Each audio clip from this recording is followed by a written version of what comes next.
Hey guys, this is Matt Core from Ctrl+Paint.com, and in today's video we're going to talk a little bit more about how to use custom brushes in a workflow. And this time I'm going to take a totally opposite approach, because if you remember the last video, it was all about shape, using the brush as a silhouette. Well, if you look at this example, the shape is pretty simple, but the rendering on the inside, the way it transitions from light to dark, is much more complex. It's sort of textural. And I'll tell you that I used this brush to create that effect. So it's a bit challenging because this brush, as you can see, has a really crazy silhouette. So if I set off to paint the example, I might have a little trouble controlling it. I'll have a lot of trouble getting that sharp edge. So this is where using custom brushes as an overlay can be really useful. So here you can see I painted the basic shape with a standard brush. I used a hard round, and then I erased it away a bit.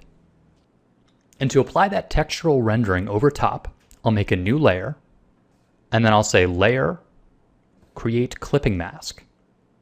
And now when I paint with that crazy custom brush that has a lot of randomness to it, I'm not able to go outside of these lines.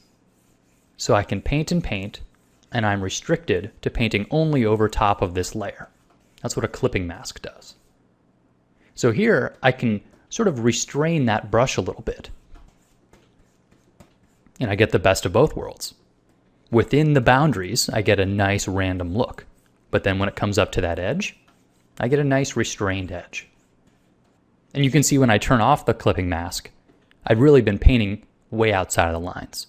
But when it's a clipping mask, you can never tell.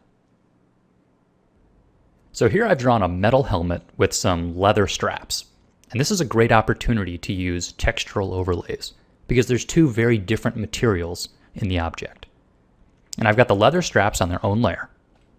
So I can make a new layer on top of that, make it a clipping mask, and then I can paint in some of that texture specularity. And I'll use a textured custom brush for this. But because of the way the clipping mask works, I don't have to worry about painting outside of those lines. So I can get the nice randomness of that texture and erase if I want to, but not worry about going outside of the lines.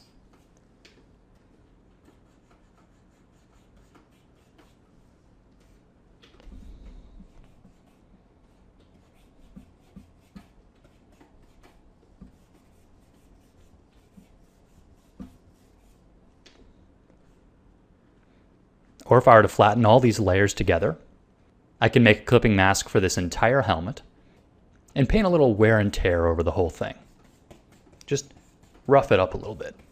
And once again, I don't have to worry about going outside the lines, even if the brush has a bit of randomness to it, because the underlying layer is helping to define my edge of that shape.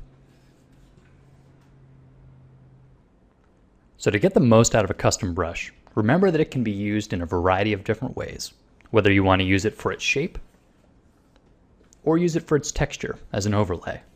If you do a bit of abstract thinking, you can get a lot of interesting usage out of your custom brushes. And if you've never made your own brush, you have no idea what you're missing. So make sure to look out for the Custom Brush Design series, which will be in the store very soon. Thanks for watching, guys.